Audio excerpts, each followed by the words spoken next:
Good afternoon. Welcome back to session number 2 of the PENC Raleigh seminar, virtual Raleigh seminar. Thanks for being with us. I would like to take a minute and thank all of our sponsors of the seminars this year. NC Electric Cooperatives, Duke Energy, ECS, WSP, McAdams, SEA, Kleinfelder, the Wooten Company, ATC, Withers Ravenel, Terracon, Kimley Horn, CRU, Highfill, Schnabel, and EW2. Thank you so much for your support of this seminar. As always, if you have any technical issues today, please use the chat box and I will try to assist you. We will take questions throughout the presentation, so go ahead and type those into the questions box and I will read those out loud for our presenter to answer. Today's speaker is Ben Spain. Ben is the Unmanned Aircraft Systems Program Manager at NCDOT's Division of Aviation.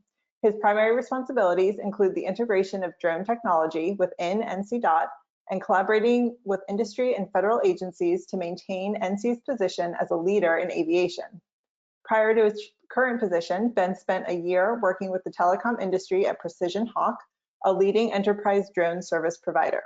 Ben is a Raleigh native and spent 12 years as an Air Force C-130 pilot. Ben, thanks so much for being with us. Yeah, thank you, Katie, and thank you everybody for joining me today. Over the next, 45 minutes or so, I'll just try to provide you with an update of what's going on both internally to NCDOT with drones, and then also what's going on in the greater world of drones, if you will, with the FAA and industry at large. I wanted to start out just giving kind of more of a background of my office and who I am and what we're here to do. So like Katie said, the UAS program office is within the Division of Aviation.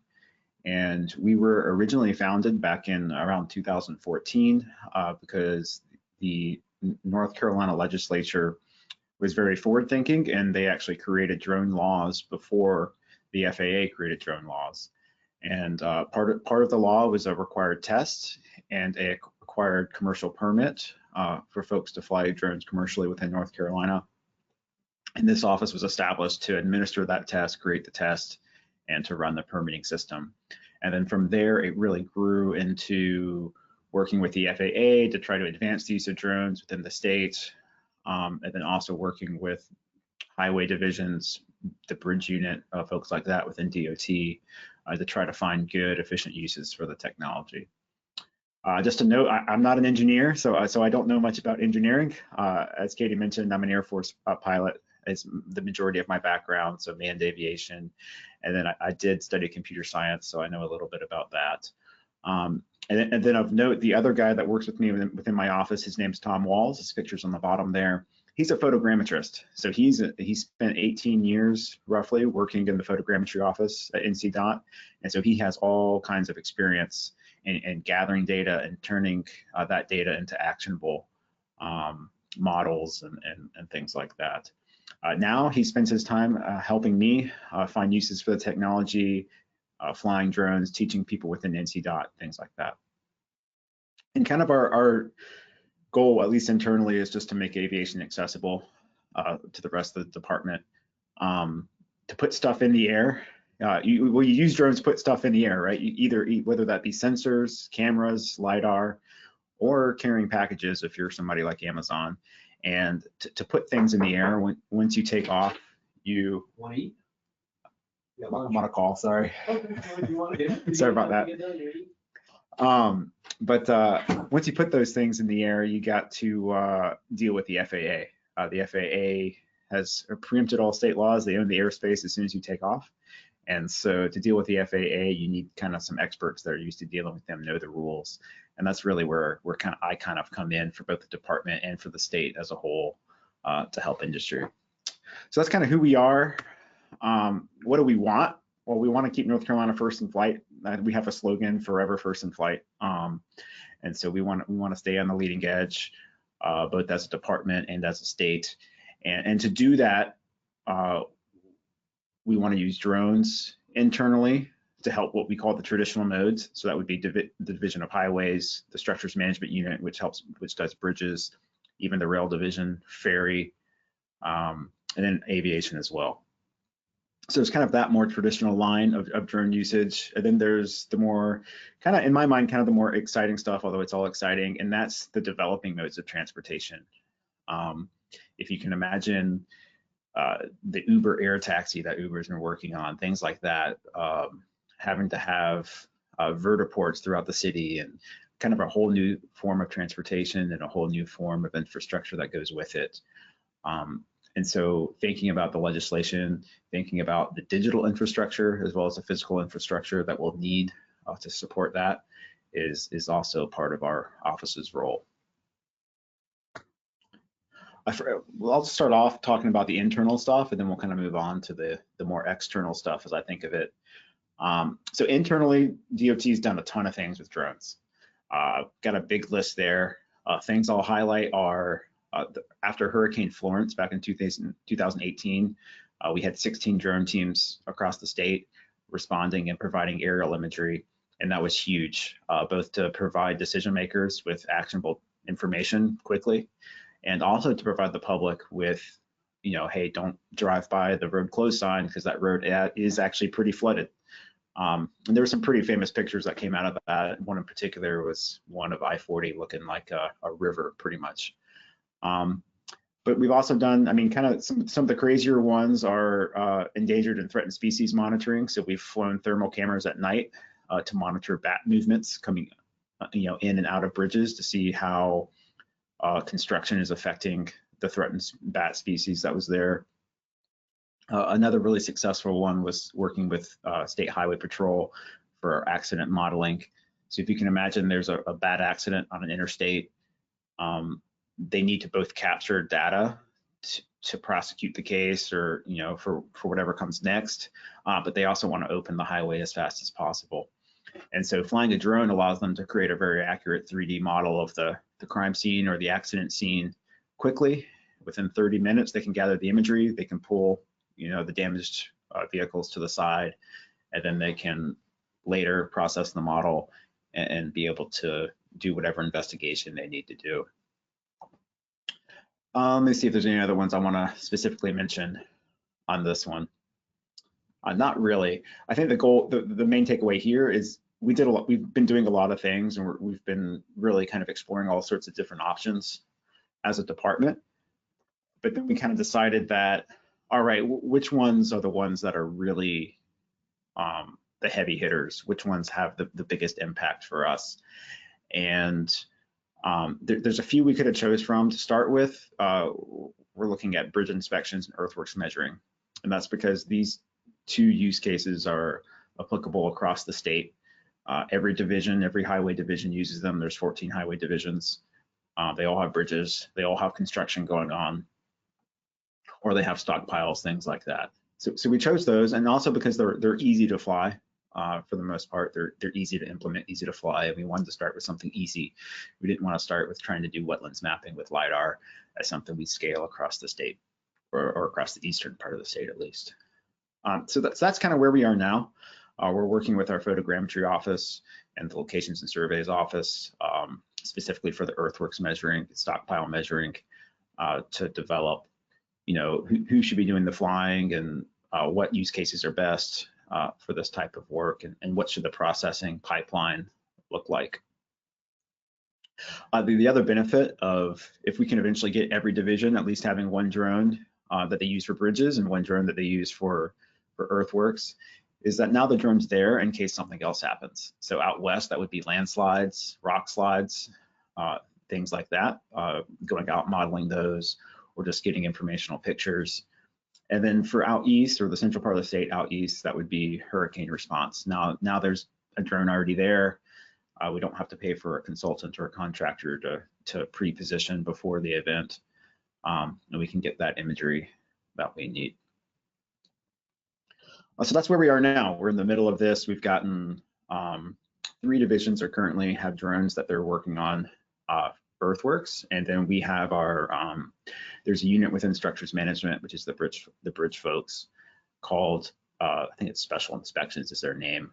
But they're the ones that do the special inspections. As you can imagine, they have things like sonar for monitoring the bridges underwater, things of that like that. And we've gotten them a drone or 2 they're now using. to check bridges out. I do have a little video on the show just to kind of give an idea of what the imagery is like that you can get from a drone. So I'm gonna have to switch screens here for a second. Just bear with me. And I'm not gonna show the whole video because it's 8 minutes long, but let me back it up. And so this is a bridge out east, and this was flown with what's called a NCDOT. It's a relatively cheap drone, a couple $1,000. Really a relatively low resolution camera, only 13 megapixels. And what we're saying for bridge inspections is we're not trying to replace a bridge inspection. There are too many federal rules that folks are required to follow that drones just can't, and you just can't do a full bridge inspection with the drone. The drone's there to provide, a quick look. So looking at this bridge, if somebody, thinks that suspects there might be a problem, or they just want to kind of figure out problem areas ahead of time. I mean, you can see how fast this is. 3 minutes from takeoff, and he was kind of doing some scenic shots there for fun at the beginning. And he's now looking at, I'm not sure what these things are called, but he's looking at these supports for the beams that go across here, and you can get some high resolution imagery. And I'll tell you that about a year ago, I would not have thought bridges are something that we'd be starting out with. But the technology, especially the NCDOT drone, does not use GPS as its primary source of navigation. It uses vision. It's got 3 cameras on top and 3 cameras on the bottom, kind of fisheye cameras that help it do its obstacle detection. And it will not let you crash. So it'll just go up to the surface or whatever obstacle is there, and it just stops. It won't let you push forward any further. It doesn't work as well with very thin things like a chain link fence or something like that. But for this purpose, it's just amazing because it just doesn't take as much stick skill as would have been required in some older drones to get up in there and get some good looks. So we're just kind of envisioning, like I said, we're also kind of using the term digital binoculars. Let the bridge guys have this available in their truck, so they can go in, get a quick look. They don't have to get a boat out for this particular application. They don't have to get a sneaker truck just to see, what's going on underneath the bridge. And they also don't have to close traffic or close a lane of traffic. So there's our pretty bridge video from out east. Go ahead and switch back to sharing my Microsoft PowerPoint. Looks like it's working. Katie, please speak up if it's not. So that's where we are right now. We're working on those 2 things, earthworks and bridge inspections. Things we're looking at next summer, probably taking a look at are site inspections. Again, a great use case of saving the hassle of somebody having to climb up there and check out the back of the sign. Currently, you can fly it from the side of a road. You're not allowed to fly drones over people or over moving traffic, but you can fly it from the side of the road and use a zoom camera to zoom in. But moving to the second item there is operations over people. With a parachute system like you see on that drone right there, you can apply for a waiver with the FAA to fly over people. And there are new rules coming out with the FAA, hopefully if not this month, next month, where they change the rules for operations over people, where if the drone weighs a certain amount, or the drone weighs under a certain amount, and you keep its kinetic energy, its speed below a certain level, then it'll be automatically certified for operations over people. And so with those new rules coming, or potentially getting a waiver, we're hoping to be able to fly right behind a sign there over traffic and get some good imagery of the status of that sign behind. And then another thing we're looking at is thermal imagery. That's kind of a tricky one because you have to kind of fly at the right time of day, and it requires a little bit more skill and know-how, technical expertise to get actionable data out of that. But you can definitely use thermal imagery to look for delamination on the surface of the bridge and things like that. The other kind of pickup there is you have to have a drone with a thermal camera, right? And right now it's kind of the bigger, more complicated drones that have thermal cameras. However, there are some others coming out here in the next 6 months or so that'll be on a smaller scale, and we'll have both an RGB normal photography camera as well as a thermal camera installed. And so we're looking forward to that to see if those drones can meet our needs, at least in terms of thermal imagery. So that kind of covers what we're doing internally. I mean, we're just talking to really what we're doing is we're focused on the bridges and the earthworks, and then we're also talking to all the different various units in NCDOT. I just finished a call earlier today with the archaeology folks that go out and look for archaeological sites impacted by highways, construction, and such. And they're very interested in using something like LiDAR to help them identify where to go out in person, help them really focus their search when they have to go out and actually do the digging. Never knew that NCDOT has, I don't know, like 8 or 10 archaeologists on staff, but do, and a pretty cool application there. So lots of great stuff going on.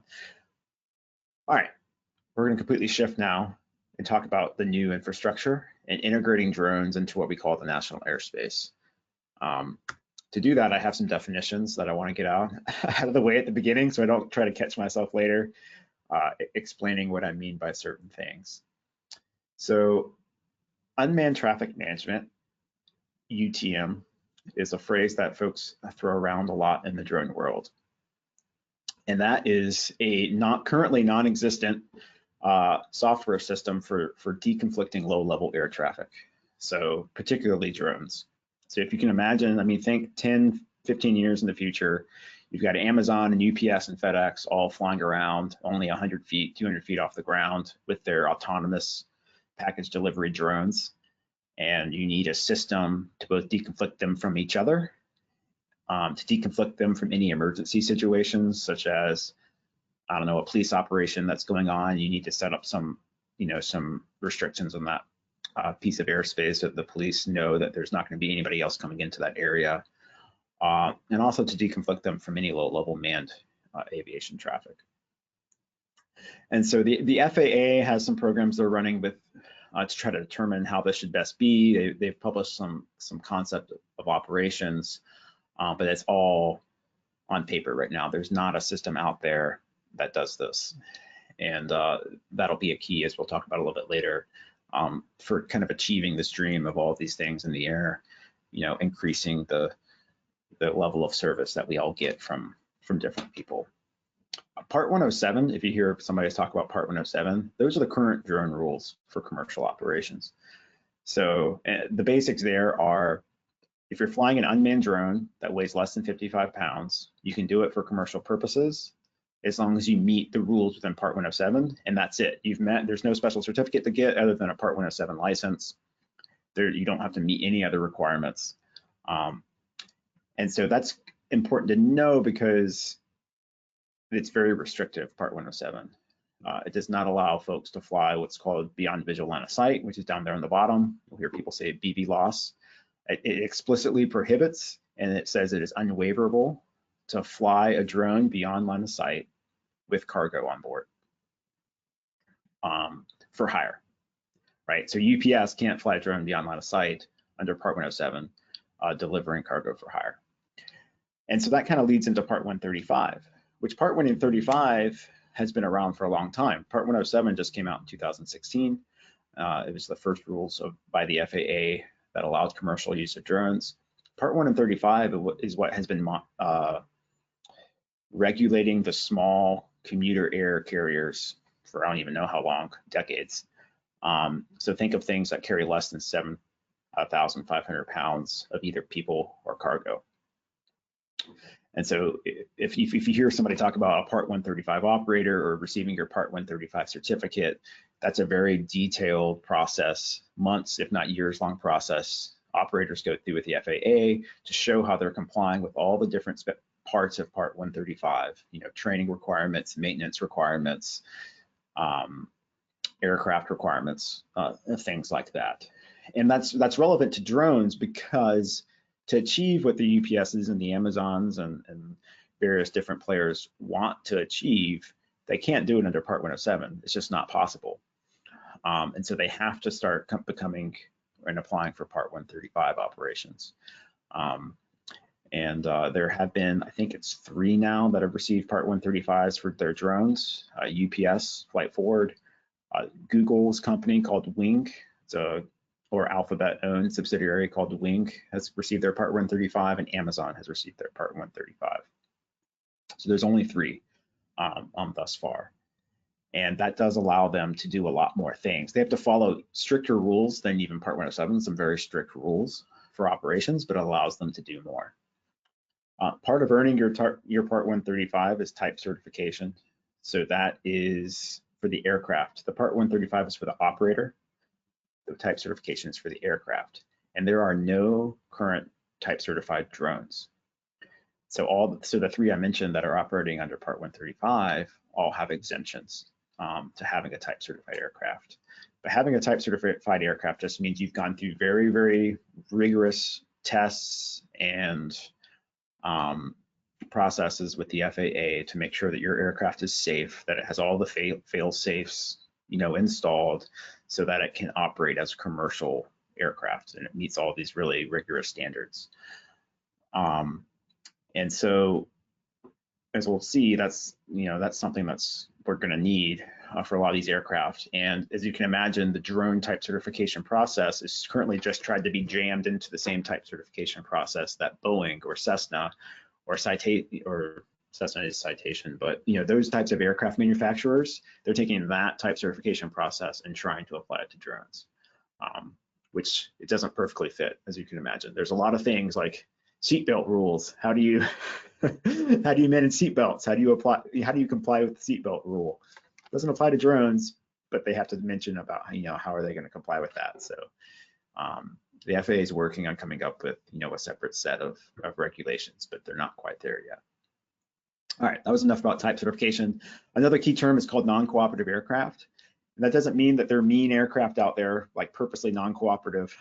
What that means is they're not participating in the deconfliction services offered within the United States' airspace.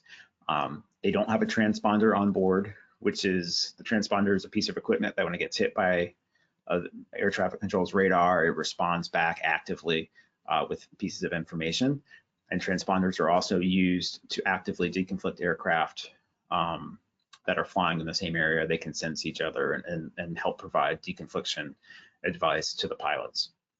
So they're either not using transponder or they're not using a radio at all, or both. And they're a major problem for the drone world because drones are required to avoid them.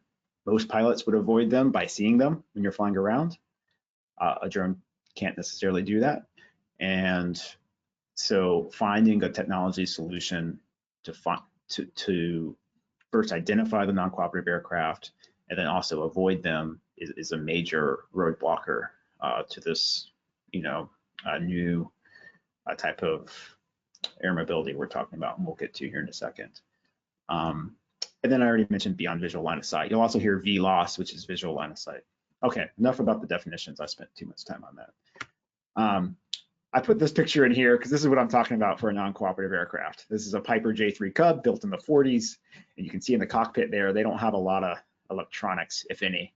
Some of them have no electrical system at all, other than the ignition system, if that. And as you can imagine, they don't have a lot of awareness going on about what's, at least electronically with a screen or something in front of them to tell them what's around them. And for a drone to find something like this, I mean, you have to either do it acoustically, be synced into some sort of radar system, or be able to do it with cameras with the same latency as a pilot could see and avoid, which is very difficult to achieve. So this is a major roadblocker for us. This is what advanced air mobility is nasa's vision for all of these things cooperating together and becoming a new type of airspace system. So if you can imagine, not only all the individual package delivery drones that could be out there, Amazon's has talked before about the scale of millions of drones out there. You can also have to start bringing into the conversation things like electric vertical takeoff and landing vehicles. So pretty much a helicopter, but with electric engines and probably like 8 engines, octocopter or a hexacopter that can now be taking off and landing in areas that previously aircraft didn't. There's all these new different types of air transportation that are going to really congest the low-level airspace. I'm talking 300 feet above the ground, 400 feet above the ground, 100 feet above the ground. And as that traffic grows, and as the FAA does start to type certify some of these aircraft and they start operating, we're going to need a way for them all to talk to each other and to stay away from each other and to assign priority. And that's the Advanced Air Mobility mission you see here denoted by NASA. They've got several different initiatives where they're trying to figure this out. Another thing to note is the current paradigm of the FAA just being the one federal organization that does all things aviation, aviation safety, airspace, etc. At least I believe will have to change in the future. As you can imagine, if you have this amount of traffic flying very low over cities and people's private property, you're going to have a lot of, just individual concerns all over localities, all over states, that states and municipalities are much more, built to handle than the FAA is. FAA is not used to dealing with all sorts of, very local issues. And so the current setup of the FAA kind of handling all aviation issues, we think will have to change, where state and local governments will get a voice in, designing the highways and the skies and assigning places where takeoffs and landings may or may not occur, etc. Okay, so what do we need for all that to happen? First, we need beyond visual line of sight, and to get beyond visual line of sight, we need detection of uncooperative aircraft, and that's just not there yet. There's just not a solution yet. And you can imagine, we were talking about that J3 Piper Cub. The solution has to be able to find that J3 Piper Cub doing 60 or 50 miles per hour and a very, very small radar signature, all the way up to an Air Force B-1 bomber flying low level at 500 knots and a couple hundred feet off the ground. The same solution has to be able to find both of those and deconflict from both of those. And like you can imagine, that's a very big problem. Another issue is reliable command and control. Most drones these days, your typical drone you can go to Best Buy and buy, is operating on 2.4 or maybe 5 point something, I forget, 5.2 gigahertz maybe, radio frequencies. But I mean, it's a line of sight radio frequency, right? And so the drones that are planning to operate beyond visual line of sight are looking at other technologies like communicating via LTE or the Iridium satellite network, things like that. But once you start going that route, you start running into latency issues, which again, the FAA's kind of standard is the latency that a pilot has in a cockpit, which is very low. So those I think are a little bit more overcome, like we can overcome those, and we're getting better and better at that, as opposed to the detection of non-cooperative aircraft. But it is still an issue that remains out there. Plus the LTE coverage. I mean, all those satellites, or not satellites, all those antennas are meant to be, provide coverage to the ground. The coverage is still pretty good up at 400 feet, but it's not intended for that audience. And so the coverage is not the same once you get to 400 feet or even 500, 600, 700 feet. We'll need an unmanned traffic management system, which I've gone over in detail. And the last part I was talking about on the previous slide with state and localities needing some say, that's what I mean by increased granularity for airspace zoning, right? So we zone the land, and eventually we're probably going to have to zone the airspace on a local level above and beyond what the FAA already does for manned aviation. And I haven't talked about it a whole lot, but I'll just mention again, the FAA currently claims preemption over all state and local rules that have to do with airspace.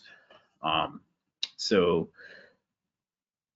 the state or locality can act upon, so if somebody's flying a drone like right off your lawn and you're unhappy about it,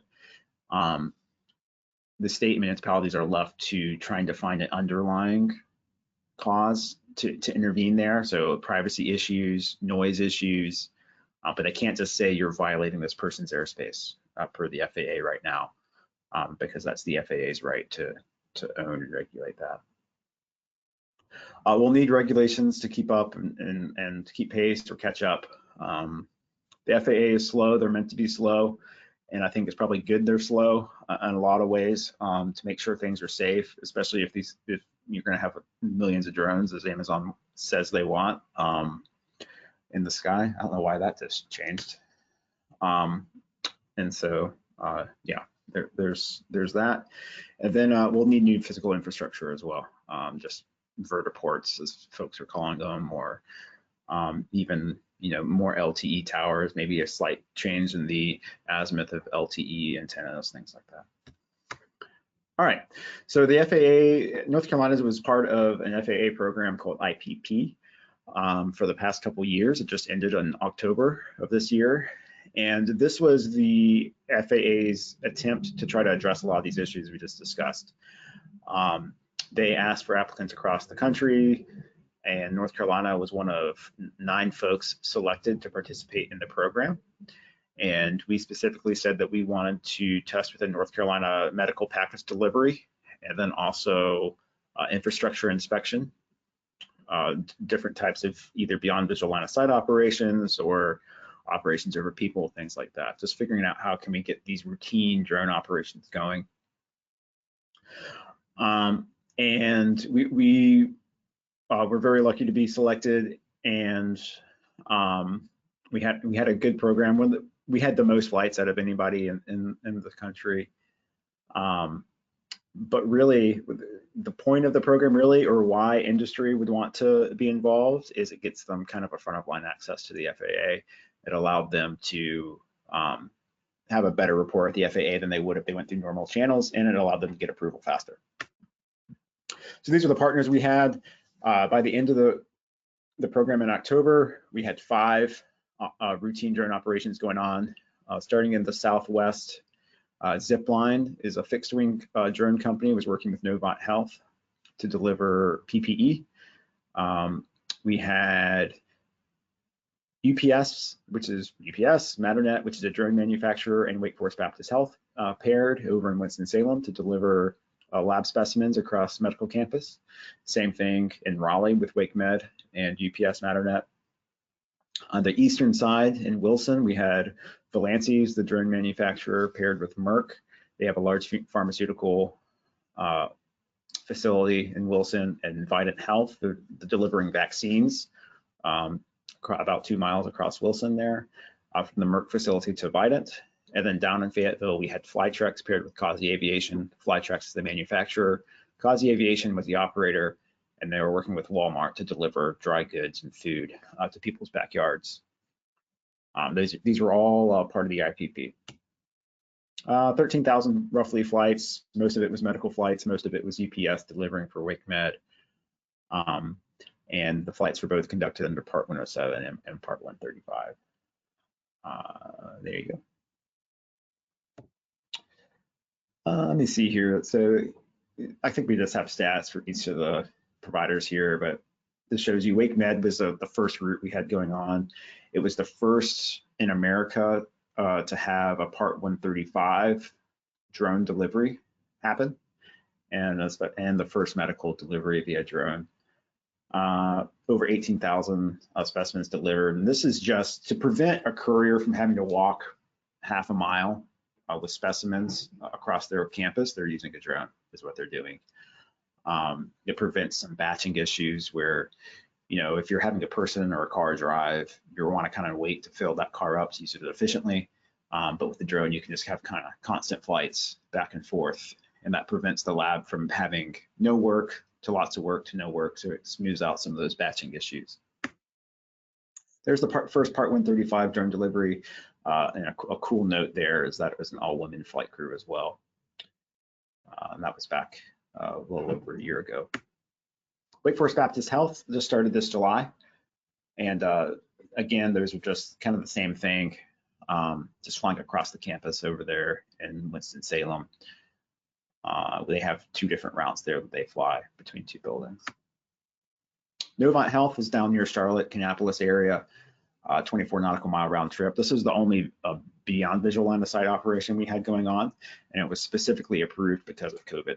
The FAA was willing to take a little bit more risk with it, as well, because people aren't traveling and out and about as much. They thought there was a reduced risk on the ground, and so they approved this 12-mile one-way, 24-mile round trip route, delivering PPE, masks, and such from one of Novant's main facilities to a satellite facility out there.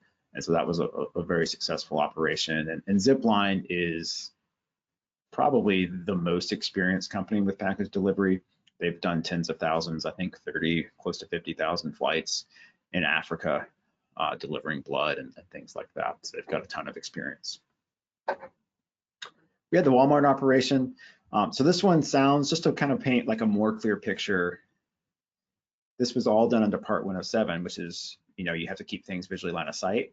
They're literally flying in this operation from the back of the Walmart to the one line of houses that lines up to the field in between the Walmart and these houses. There's about 7 houses that they're flying back and forth. So they have to start somewhere, right? So that's where they're starting.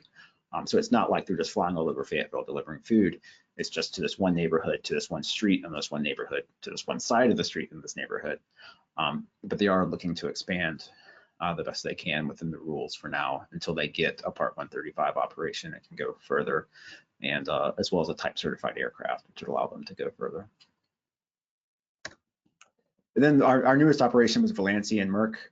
Valancy is a bigger aircraft, and they're flying cold storage is kind of the unique thing here. So if you think about the COVID vaccine having to be kept at very cold temperatures, that's what this is designed to do. They're not moving COVID vaccine, and they don't plan to move COVID vaccine. Some other vaccines that they're moving, but this was just a 2-mile route, and they've flown it maybe about 60 times now in Wilson, North Carolina. And then on the North Carolina side, in IPP, we were able to get a beyond visual line of sight waiver for our operations around bridges.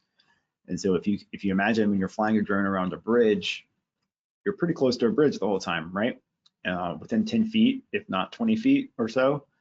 And there's very, very little risk to airplanes there, because if they're going to hit your drone, they're going to hit the bridge. And so the FAA approved our waiver to fly beyond line of sight, below, around bridges. It was the first waiver of that kind for bridges. And I mean, it's a simple operation, especially with the Skydio drone. Like I mentioned before, it's very hard to crash it. And so even when you can't see the drone, to keep it visually clear of obstacles, the drone does a good job of keeping itself away. And it kind of relieves some of this pressure from our pilots that they don't feel like they have to keep the drone in sight. They can launch the drone and pay attention to whatever makes the most sense for them to get things done efficiently without having to say, oh, I can't see the drone right now, I have to move, or drive the boat or whatever to get to the other side. So that was a big win for us here in North Carolina. And this picture shows flying up and around the bridge, but really this is meant for flying underneath the bridge only. NCDOT is not big on shutting down traffic on bridges, and so we don't plan to do that very often.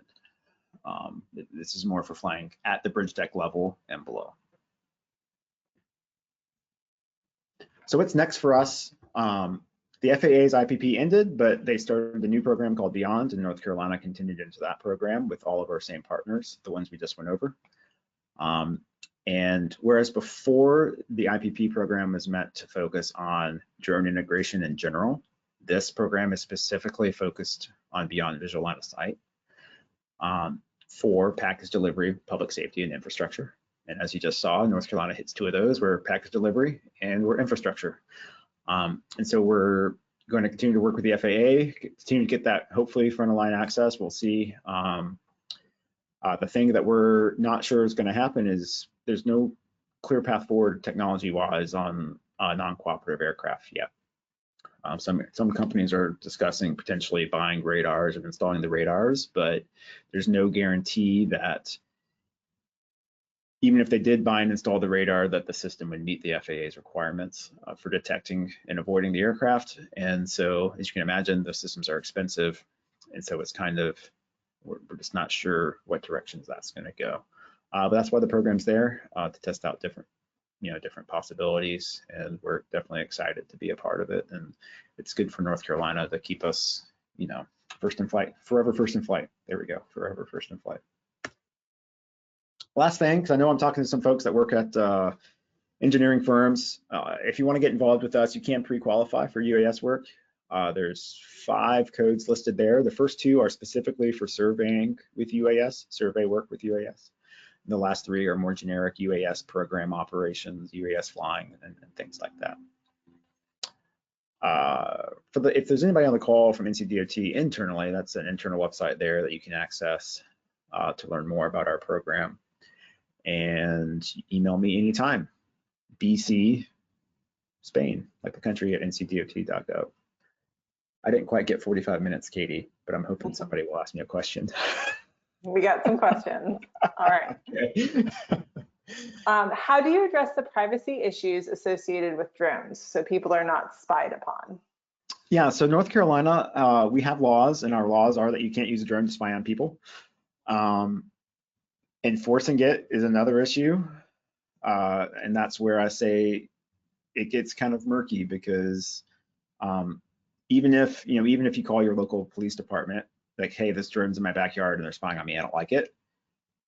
There's no way for them to know really who's flying that drone. I mean, how do they find where the pilot is? I mean, they could certainly take some action if there's a legitimate privacy issue at hand. But if it's kind of questionable on whether it's a privacy issue, I mean, you're kind of just, I mean, there's nothing we can really do. And that's why we're continually talking to the FAA and just kind of pounding the table, like, look, like local and state government needs to have a say in this. We need to be able to define where you can and can't fly these things. Because it's just, I mean, it's what our citizens are going to demand. Once the level of activity gets to a certain scale, people are not going to be happy, I think. Even just the noise. I mean, they're not super loud, but that's always been a problem for airports when they build an airport. And if we're just have these things flying all over the place, I don't think people are going to like it very much. So yeah, so there is a North Carolina law saying that you are not allowed to use a drone for that. As far as how enforceable it is, probably situationally dependent. Okay. Can bridge inspections be performed at night during low traffic volumes, or is daylight required? I would say daylight's required. So the FAA does not allow you to fly at night anyway with a drone without a waiver. It's a very easy waiver to get. And we have one. But great question. I think the lighting, at least for the Skydio drone we're using, it needs fairly decent amount of light to avoid what it's optically, since it's using optical sensors, avoid hitting stuff. But good question. Using thermal in nighttime might be better. I'm not sure. But yeah, as of now, we're not really exploring that. The tech wouldn't be as good. I mean, you're kind of depending on the photos, right? And so you would need to be able to get good photos as well. Which I'm not sure. I'm sure you can crack anything with enough work, I'm sure, but as of now, no. Can you discuss some more details about the value of UAS in disaster response and recovery? Examples of applications. Yeah, so I don't know why my slides are just moving and I'm not touching anything. Yeah, so disaster recovery. So after Florence, like I said, we had 16 teams out there, and this is specifically just DOT. So what does DOT care about? We care about flooded roads, we care about bridges that might go, we care about roads that might go. And so other than just, we could get images and get them back to, and I can show you a site, I could pull it up here in a second, but get images back to the, whoever's making decisions about whatever fast. They were actually able to use some images of water flow around bridges to determine if they were going to fail or not. And they actually were able to model, like, hey, we think this bridge is going to fail. And it did. So that's obviously huge for us. I mean, the wider world of disaster recovery, I mean, you can imagine there's all sorts of use cases, from search and rescue with thermal cameras and the like to, what else? We do a lot of doing beforehand pictures and after pictures, so we can kind of see what damage was done. You can even use it to apply to FEMA for things like, hey, declare this an emergency type of thing, so we can get the FEMA money rolling in. So I can't speak as much to the public safety uses because that's not really what we do, but I mean, I know they're out there using them relatively frequently. Yeah, I don't know, that wasn't the best answer, but I tried. Next question, has NCDOT cooperated with other agencies or done any work with drones for freight or commuter railways, inspection, monitoring, route traffic surveillance, etc.? So we've talked to our rail folks. So our rail folks have some corridors they maintain. I don't think any of them are active. They're more concerned about the ones that are inactive because they're hard to get to, because they have to still maintain the right of way and make sure people aren't encroaching on that. And so using a drone to get aerial photography is a good way to do that. I have talked to, I forget which rail company is, they were interested in what we were doing in terms of rail, and they're looking at doing it as well. And then BNSF is a huge player in the drone world, especially out west. They're one of the absolute leaders in beyond visual line of sight operations. They've got some good waivers from the FAA, and they've been able to really accomplish a lot. Primarily, I think, because they're doing it out west where there's pretty much nobody, so the risk is very low on the remote sections, but they've been able to fly large amounts of rail for inspection and things like that, for sure. It looks like we just have a comment. MNC flew drones for Duke Power to check on their infrastructures like substations. Yeah, power lines is a huge one. When I was at Precision Hawk, that was a large amount of the work that they were doing, is using LiDAR and photos to find, especially vegetation encroachment on power lines. As you can imagine, especially out west, like what was the huge fire? I forget, it had a weird Paradise, California, a year or two ago. That fire was started by vegetation encroachment on power lines. And so obviously all those companies and utilities have a huge incentive to send crews out there. A lot of it's done by helicopter right now, which is not a very safe operation. They crash, for the aviation world, they crash relatively frequently. And so replacing that work with a drone is awesome. And anything beyond visual line of sight, that's the key, really. To unlock it, you have to go beyond visual line of sight to really get the return. Because otherwise you're flying maybe at most a mile at a time, and you got to like bring the drone back, pack up, move, fly it again a mile at a time. And so, yeah, beyond visual line of sight is a huge part of it. Along those same lines, are you familiar with the use of drones by electric utilities for transmission line inspections? Yeah, they're definitely. I mean, I know Duke, Dominion, Florida Power and Light, Pennsylvania Power and Light. They're all PG&E out west. They're all using drones to either inspect or inventory polls, things like that. For sure, it's very data intensive. I can tell you that. One more just came in. What type of enhancements are we seeing in the technology in terms of battery power and flight time? It's getting better. I wouldn't say it's not like getting Moore's law is better, where it's just like doubling every so often. It's still, I mean, it's still in the same order of magnitude of about 30 to 45 minutes, maybe an hour. The latest drone DJI came out with, called the 300, it's their bigger, like enterprise grade drone. They're advertising an hour battery life with that, but it is certainly still for when we're talking quadcopters, so a helicopter like aircraft, battery life is still a major problem in terms of trying to do any sort of major infrastructure.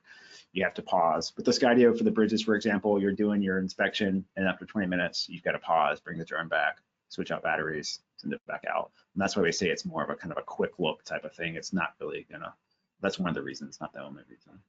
But yeah, it's getting better, but it's not like it's growing leaps and bounds right now. And what about solar powered drones? I've only seen that for what they call like near satellites. So imagine something that just has a huge wingspan and they fly it at like 70,000 feet in the sky, like way above everything else. I've seen those be solar powered. I haven't seen anything come through for a lower level drone that was solar powered yet. And it might be out there, and I just don't know. But kind of, I'll go ahead and throw my piece in there. So going back to that NASA slide where they're talking about all the different traffic, they're also talking about this new level of traffic that's way high. There's new traffic way low and new traffic way high. That's this near satellite type of thing. That's just a plane that takes off and just stays up there for days and days and days, and it's solar powered and it's collecting imagery or some other type of data. And the only things that really operate that high right now are like military aircraft, like the U-2 with the Air Force. So. It feels like the US is going to fall behind other countries due to our conservative approach. Are there other countries with less stringent regulations who are further ahead of us in terms of using drones? I don't want to speak to any specifics. I will say it's kind of funny. I would almost argue that it's because we're so free that we're having problems. So think back to that picture of the yellow airplane I showed you, the J3 Cub, right? So we're allowing that person to just fly in the majority of the United States without talking to anybody. Like, sure, they can't fly next to Raleigh, they can't fly next to Charlotte, like there's restrictions, but they could go fly out of Wilson and never talk to anybody and never, you know, have any sort of transponder code. And I would argue it's that freedom that's kind of preventing us from really being able to expand. If you look at a country like, say, Germany or something more that has stricter airspace rules, they're actually able to do things faster because they have better control. Does that kind of make sense? Like, it's we're kind of fighting this battle of which freedom do we give up? Do we give up the freedom for people just to kind of take off and fly around and do whatever they want, or do we give up the, you know, we're sacrificing that for kind of expanding drones, whereas other people have already kind of taken away that, you know, other countries have kind of taken away that freedom with more strict laws. All right, well, I think we've answered all the questions. Ben, thank you so much for your time today. Yeah, we really appreciate it. Yeah, thank you all. Thanks for standing there with me. Everyone on the call, your PDH form and NCVAL survey will be emailed out to you shortly. Our next session is at 2 p.m. and it's on open source software to accelerate microgrid deployment. All right, we'll see you all soon. Thanks again, Ben. Yeah, thank you all.